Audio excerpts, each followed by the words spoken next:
그 앞에서 잡수시더라. 아멘. 흉터라는 제목으로 오늘 말씀 함께 나누도록 하겠습니다.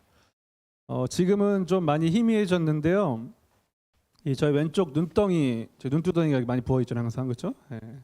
이 눈두덩이 부위에 보면은 커다란 흉터가 하나 있습니다. 보신 분 계세요? 예. 있어요. 커요.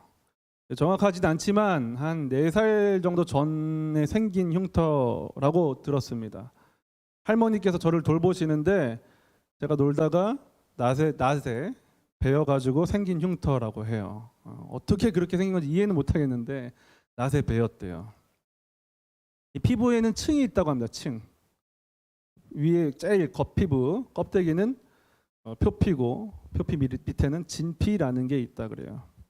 표피 곧 겉껍데기에 생긴 상처는 흉터가 되지 않는데 진피에 생긴 속에 생긴 상처는 흉터가 될 가능성이 높다고 합니다. 그러니까 제가 낫에 베어가지고 생긴 상처는 진피에 생겼기 때문에 조금만 밑으로 내려간 곳에 상처가 생겼다면은 흉터로 끝나지 않고 아마 실명까지 갔을 수도 있습니다. 어릴 때는 얼굴이 지금보다는 작잖아요, 그렇죠? 그러니까 흉터가 눈에 이렇게 많이 보여서 약간의 컴플렉스였어요, 저한테는. 어머니도 볼 때마다 굉장히 속상해하셨습니다. 근데 이제는 성인이 돼서 얼굴도 커지고 또 이렇게 살이 좀 이렇게 늘어나다 보니까 흉터가 많이 희미해졌습니다. 그래서 신경 쓰지 않아요, 제가 이렇게 별로 거울도 잘 안 보고 가끔씩 눈곱이나 뭐 고춧가루 꼈나 이 정도만 보지 거울은 잘 보지 않습니다. 가끔 보긴 봅니다만. 근데 이 흉터를 볼 때마다 제가 뭘 생각하냐면 우리 할머니를 생각해요. 돌아가신 우리 할머니를 생각합니다. 그렇다고 할머니를 원망하거나 그런 적은 없어요. 워낙 제가 첫손자라 가지고 할머니께 저를 너무 예뻐해 주셨기 때문에 할머니에 대한 사랑을 기억합니다.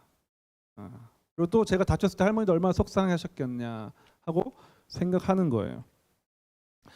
또 있습니다. 몇 번을 아주 많이 말씀을 드렸는데 저의 오른손등과 손가락 사이에도 여기에 커다란 흉터가 있죠. 정말 커다란 흉터가 있습니다.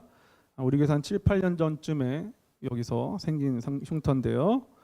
지금은 없지만 몇 년 전까지만 해도 뒤에 텃밭에 당시 담임 목사님께서 수백 종의 식물을 키우셨어요.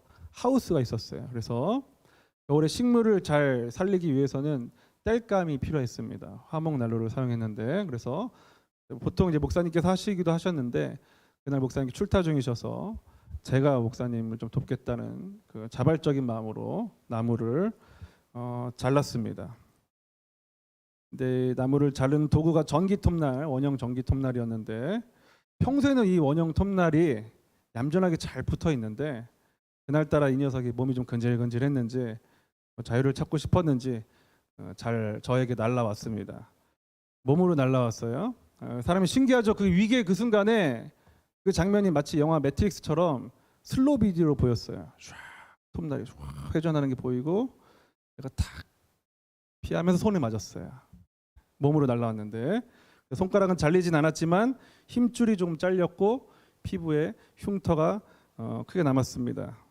그래서 지금 후유증으로 손가락 기능이 좀 많이 좀 약해졌어요. 그래서 뭘 자꾸 짚다가 핸드폰 같은 짚다 떨어뜨려요. 그럴 때마다 제가 흉터가 있는 곳에 힘줄이 아직 약해져 있구나. 손상돼서 이렇게 강해지진 않는데 그래도 흉터를 보게 됩니다. 그리고 이 오른손을 볼 때마다 제가 우리 황 목사님을 생각을 합니다. 제 오른손에 왜 저기 제 눈에는 우리 할머니가 있고요.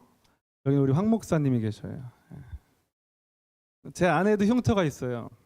머리에 커다란 흉터가 이렇게 2개 있어요. 커다란 흉터가. 혈관 터져가지고 머리를 여는 수술을 2번 했습니다. 그래서 머리를 절개를 크게 했단 말이죠. 수술로 인해서 생긴 커다란 흉터가 있습니다. 아내가 머리로 잘 가리고 살아가는데 이 흉터는 저만 볼 수 있는 거예요. 그렇죠? 저만 머리를 감고 나면 되게 잘 보이는데 말리고 나면 좀 잘 안 보여요.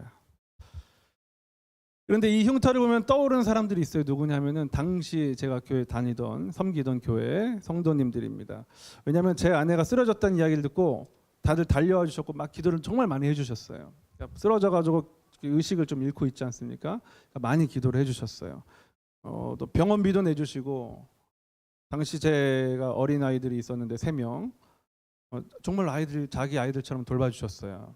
병원 그리고 그 중에 막내 아이 젖을 먹고 있었는데 젖을 먹고 있더라니까 갑자기 분유를 안 먹잖아요, 잘. 그러니까 당시 젖을 물리던 집사님 한 분이 본인의 젖을 내주셔서 우리 막내 아이들 돌봐주기도 하셨습니다.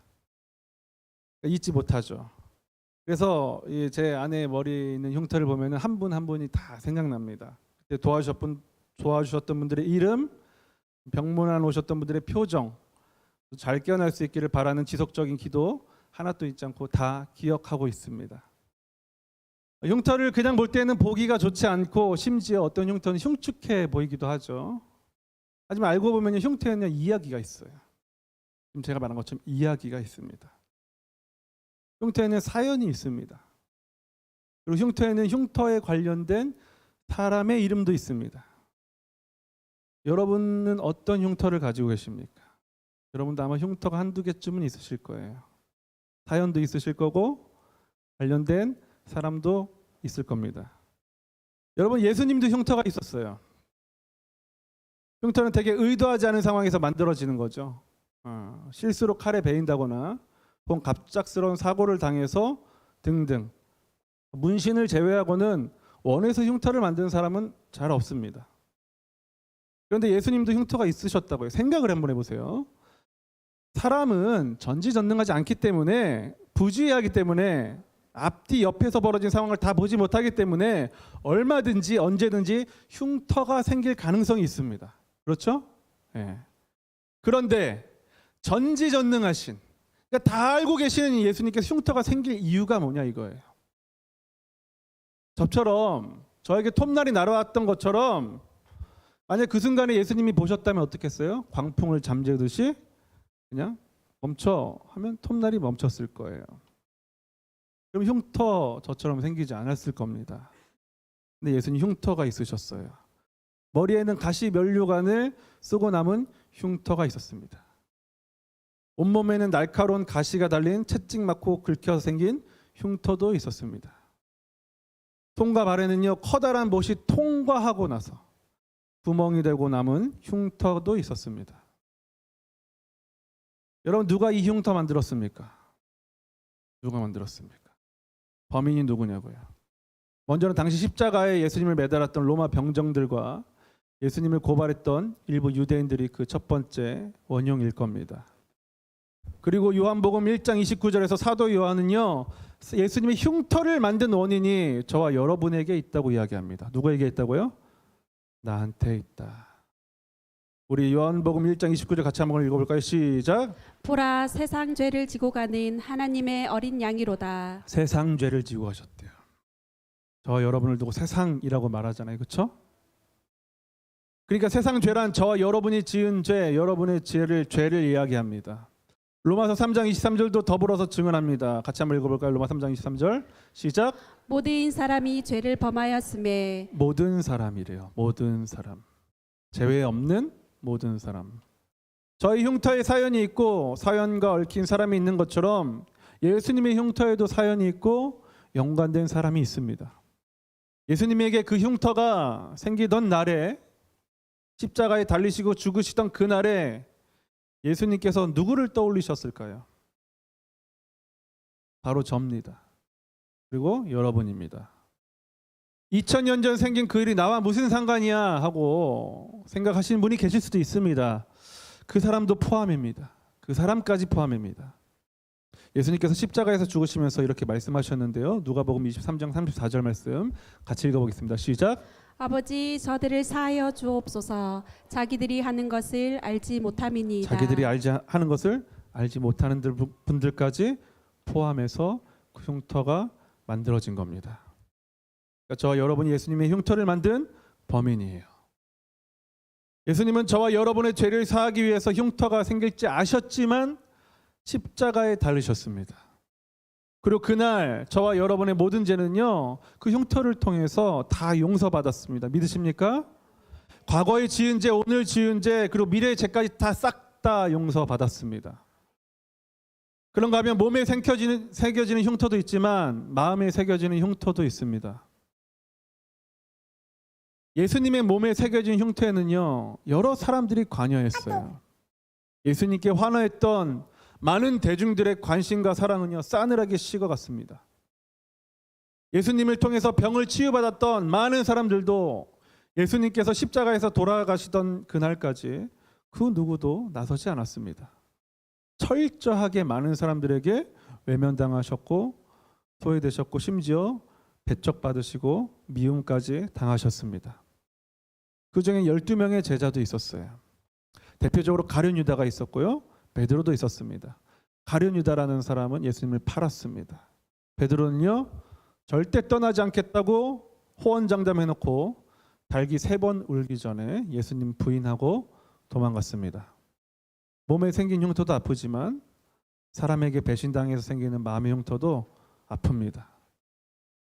그런데 아는 사람이면 더 아프고요. 가까운 사람일수록 그 흉터가, 그 아픔이 더합니다. 그 흉터가 더 크게 남습니다. 이 몸에 흉터를 남긴 사람은 용서할 수 있어요. 하지만 마음의 흉터를 남긴 사람은 용서하기가 쉽지 않습니다. 어렵습니다. 요즘은 기술이 좋아져서 레이저 시술을 통해서 몸에 있는 흉터들을 지울 수 있잖아요. 그렇죠? 근데 아직 과학이 발전하지 않아서 마음에 난 흉터는 레이저가 닿지 않아요. 치료가 안 돼요. 회복이 안 돼요. 그런데 마음에 생긴 이 상처와 흉터는요, 그 사람의 삶에 큰 영향을 미칩니다. 그게 문제예요. 요즘은 초등학생도 많이 써서 아는 말인데, 여러분, 상처, 트라우마라는 말이 있잖아요. 그죠? 트라우마. 트라우마 원래 그리스어입니다. 그리스어. 트라우마라고 발음하는 게 더 옳을 건데, 상하게 하다라는 티트로스코에서 파생된 말로 상함, 다침, 상처를 이야기하는 게 바로 트라우마라는 말입니다. 이 트라우마, 마음에 생긴 이 상처는요, 한 사람의 인격을 형성합니다. 거기에 자리 잡고 인격을 형성합니다. 그래서 이 마음에 생긴 상처와 흉터가 잘 해결이 되지 않으면요, 특별히 인간관계에서 많은 어려움을 겪게 하는 원인이 되기도 합니다. 이 MBN이라는 TV 채널에서 방영된 산호라면이라는 제목의 다큐의 한 부분을 쇼츠가 떠가지고 좀 봤어요. 다는 안 봤는데 제목이 호랑이 시어머니와 거북이 며느리라는, 혹시 보신 분 계십니까? 보셨어요? 네. 호랑이 시어머니는 87세, 거북이 며느리는 67세. 하루는 67세 며느리가 친구분들과 어울려 노시느라고 87세 시어머니의 저녁 식사를 차려드리는 시간을 놓친 거예요. 그래서 87세 시어머니에게 야단 맞았습니다. 사진 한번 볼까요? 제가 어디 속 없이 애들하고 같이 놀아 집에 와서 밥하지. 이 애들 67세입니다. 한 장 더 볼까요? 할머니가 이 67세 거북이 며느리가 엉엉 하면서 우는 소리 내서 싱크대 앞에서 시어머니 밥 못 차려드렸다고, 67세인데 친구들하고 놀다 늦게 들어왔다고, 7살도 아니고. 그리고 이 장면 보면 옆에서 남편분은 아무 말 없이 그냥 이 장면을 지켜봅니다. 하루 이틀 일이 아니었겠죠. 쌓이고 쌓여서 복받쳐서 그날 그렇게 우셨던 걸 거예요. 정확하게는 알 수 없지만 87세 이 호랑이 시어머니도 젊은 날에 누군가의 시어머니를 모시지 않았겠습니까? 그리고 시어머니에게 많이 야단 맞았을 거예요. 모진 야단 많이 맞아서 상처가 쌓이고 흉터가 생기고 딱지가 생겨서 인격을 아마 형성하지 않았을까 하고 추측해 봅니다. 그리고 이제 67세 되시는 며느리에게도 그 고통을 전달해 주고 있는 거예요. 자기의 흉터가 회복이 안 돼서. 이렇게 흉터로 인격과 성품이 형성된 사람을 만나면요, 곁에 두게 될 때 굉장히 고통스럽습니다. 힘이 듭니다. 아픕니다. 더 아픕니다. 그렇다면 예수님이 어떠셨을까요? 예수님도 육체의 흉터가 있으셨고 많은 사람들로부터 받은 상처와 흉터, 그리고 가장 측근이라고 할 수 있었던 제자들로부터 받은 상처, 트라우마가 있을 수도 있었습니다. 예수님께서 부활하셨어요. 죽고 나서 부활하셨습니다. 그럼 이제 그 몸과 마음의 흉터들을 가지고 사람들을 대할 때 어떻게 대하겠습니까? 어떻게 대해야겠어요? 마음의 분노와 원한을 가지고 대하는 게 보통 우리 아니에요, 그렇죠? 오늘 본문을 보면은 눈여겨볼 만한 이야기가 남겨져 있습니다. 예수님께서 부활하신 후에 제자들에게 나타나실 때의 이야기예요. 당시 제자들은요, 예수님께서 죽으시고 무기력하게 죽으시고 그 십자가에서 죽었다는 그 사실 때문에 자기들 굉장히 자책하고 절망하고 있었습니다. 그런 상황에서 예수님 부활하셔서 제자들에게 나타나신 거예요. 그러니까 제자들이 얼마나 놀랐겠어요. 죽은 줄 알았던 예수님께서 갑자기 살아나셔서 나타나니까요. 눈으로 보고도 믿을 수 없었습니다.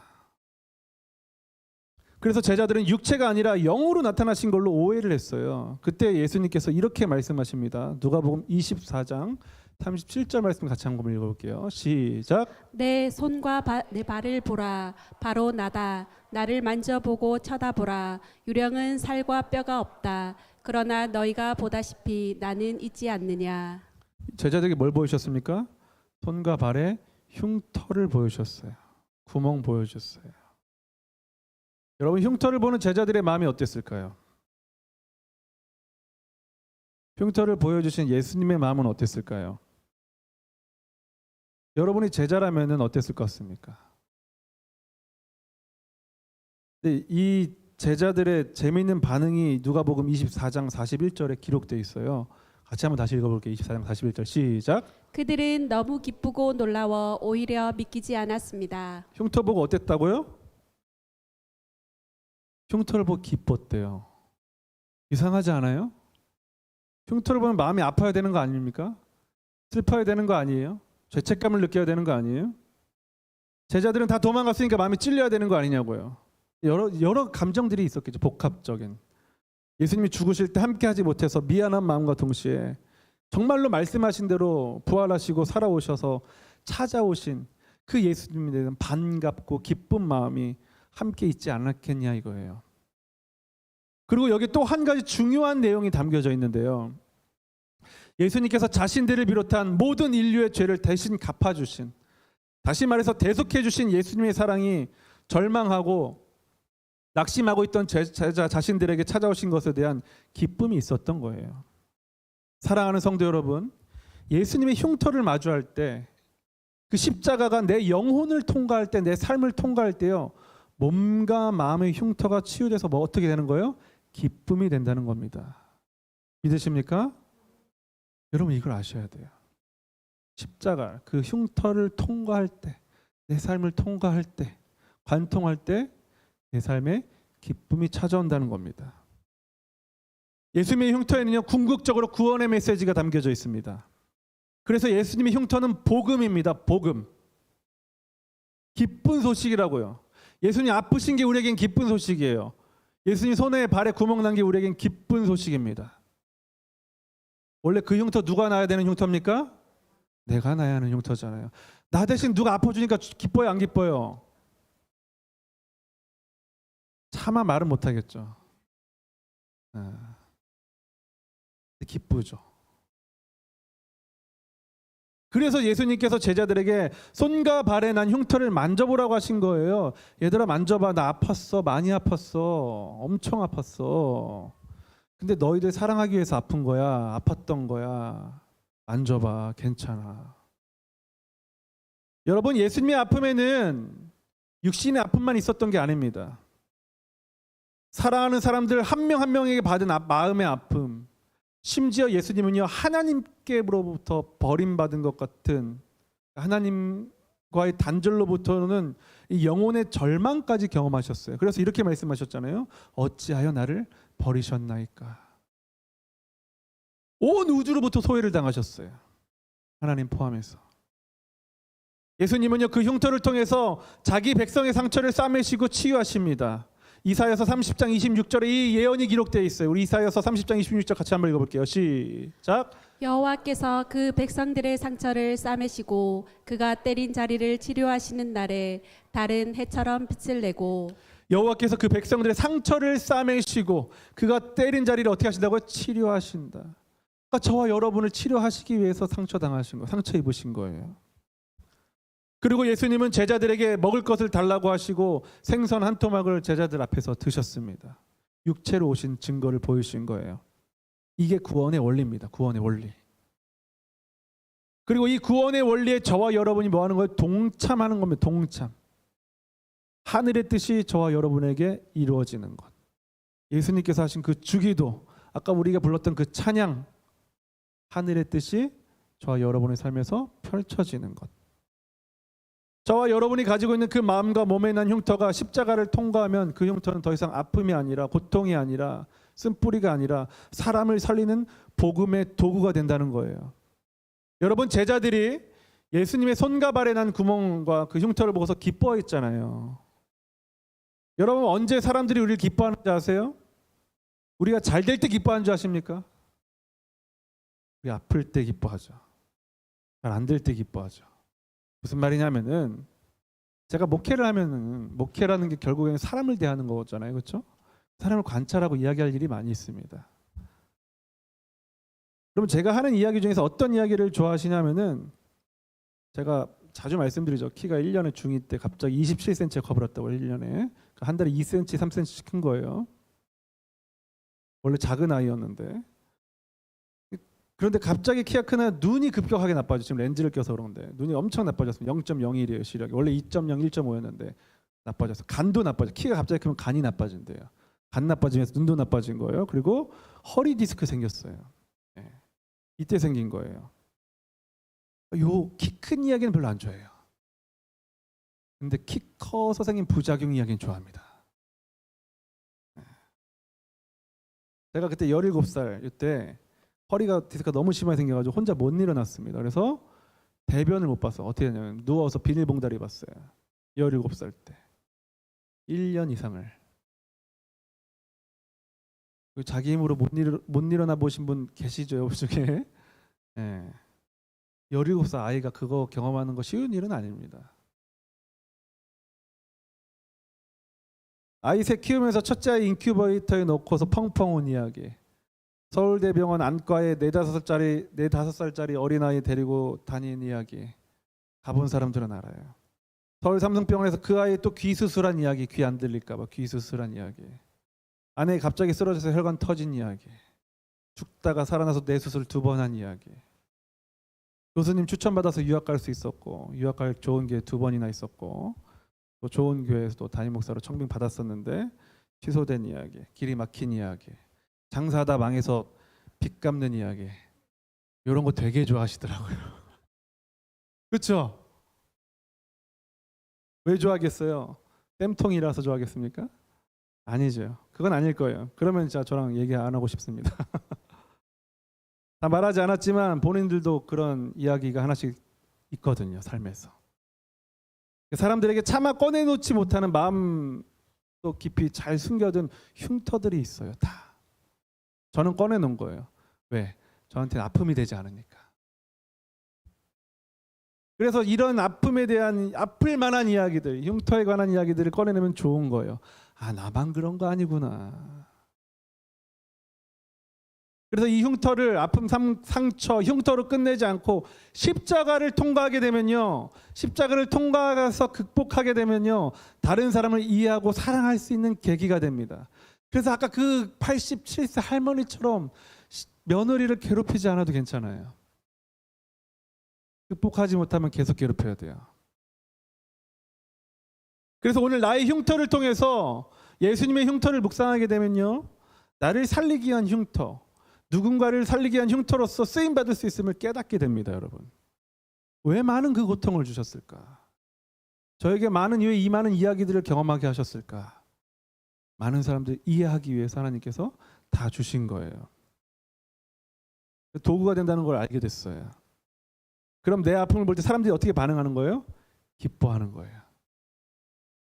내 아픔을 보고 다른 사람 기뻐하면 되게 기분 나쁠 수 있잖아요, 그렇죠? 근데 같이 기뻐할 수 있어요. 이제 약 올리네, 이게 아니에요. 같이 기뻐할 수 있어요. 복음을 전하는 좋은 도구가 됩니다. 사도 바울도요, 이게 있었어요. 이 흉터가 있었어요. 예수님을 믿으면서 복음을 전하다가 생긴 몸의 상처, 마음의 상처, 흉터들을 깊이 새겨놨습니다. 그래서 사도 바울은 자신의 몸에 새긴 예수님의 흔적을 가지고 있다고 말하는데요, 갈라디아서 6장 17절에서 이렇게 고백합니다. 한번 읽어볼까요? 시작. 이제부터는 누구든지 나를 괴롭히게 하지 마십시오. 나는 내 몸에 예수의 흔적을 가졌습니다. 뭘 가졌다고요? 예수의 흔적. 여러분, 흔적은 이 그리스어로 스티그마라고 합니다. 이 스티그마가 뭐냐면은 주인에게 속했음을 증명하는, 옛날에 노예들이 찍는 낙인 같은 거예요. 옛날에 그 찍었죠, 그렇죠? 이게 바로 스티그마, 흔적입니다. 나 예수님의 종이라는 거. 이 흔적을 보라는 거예요. 자기 상처를 보라는 거예요. 예수님을 주인으로 모셨기 때문에 상친 흉터와 상처라는 겁니다. 그래서 건들지 말래요. 주님을 믿기 때문에 아팠던 사람, 주님을 믿음으로 인해서 속이 터지는 사람, 그 사람이 예수님의 흉터, 예수님의 흔적을 가진 제자입니다. 여러분, 성경 공부한다고 제자 되는 거 아니에요. 이 흔적이 있어야 제자예요. 말씀 마치겠습니다. 여러분, 여러분의 몸과 마음에 남긴 흉터를 통해서 여러분 예수님의 십자가를 묵상하시고 기억하십시오. 그냥 주신 게 아니에요. 그리고 살아오면서 생긴 여러 아픔에 우리 예수님께서 그 아픔을 외면하지 않고 계심도 깨달으시기 바랍니다. 예수님도 여러분 아프실 때 이야기하는 거, 야, 내 손과 발을 봐봐, 나 구멍 있다. 발 봐봐, 구멍 있다. 머리 봐봐, 면류관 자국 보이지? 등 봐봐, 채찍 맞았던 상처 있어. 뼈도 부러졌어. 이것 봐봐. 그런데 그걸 통해서 저와 여러분 구원하신 겁니다. 오늘 삶의 남은 흉터가 예수님의 십자가를 통과함으로써 새로운 생명이 되는 저와 여러분, 바로 그게 될 수 있기를 예수님 이름으로 축복합니다. 우리 다 같이 자리에 일어나셔서 우리 하나님께 찬양 올려드립니다.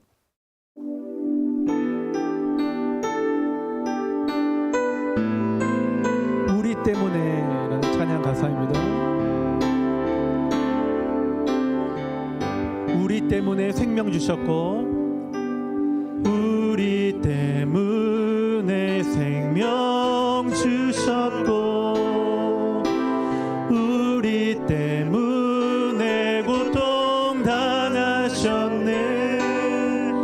우리 때문에 갈보리 오르셨네. 무지한 우리 때문에, 다시 한번, 우리 때문에, 우리 때문에 생명 주셨고, 우리 때문에, 우리 때문에 고통 당하셨네. 우리 때문에 갈보리 오르셨네. 무지한 우리 한 번 더, 우리 때문에 생명 주셨고, 우리 때문에 생명 주셨고, 우리 때문에, 우리 때문에 고통 당하셨네. 우리 때문에 갈보리 오르셨네. 무지한 우리 때문에 주님과 같이, 주님과 같이 내 마음 만지는 분은 없네. 내 마음 만지는 분은 없네. 오랜 세월 찾아, 오랜 세월 찾아 난 알았네. 내게 주밖에 없네. 다시 한번, 주님과 같이, 주님과 같이 내 마음 만지는 분은 없네. 오랜 세월 찾아, 오랜 세월 찾아 난 알았네. 내게 주밖에 없네. 주잡이 강같이 흐르고, 주잡이 강같이 흐르고, 주 손길 시려한 고통받는 자녀 품으시니, 고통받는 자녀 품으시니, 주밖에 없네. 주밖에 없네. 주님과 같이, 주님과 같이 내 마음 만지는 분은 없네. 오랜 세월 찾아, 오랜 세월 찾아 난 알았네. 내게 주밖에 오랜 세월 찾아 난 알았네. 오랜 세월 찾아 난 알았네. 내겐 주밖에 없네. 우리 다 같이 시간에 기도하겠습니다. 하나님, 오늘 우리 마음에 생겨진 그 흉터들 다 치유하여 주시옵소서. 하나님, 이 흉터들 아픔이 되고 고통으로 끝나지 않고 하나의 인격으로 남지 않고 예수님께서 그 고통과 그 흉터를 통하여서 우리를 살리셨듯이 하나님, 나도 내가 살고 다른 사람을 살릴 수 있는 그 흉터의 승화가 일어날 수 있도록, 회복이 일어날 수 있도록 하나님 함께 해주시고 만져 주시옵소서. 다 같이 주여 한번 해주시기 기도합니다. 주여, 주님 기도합니다.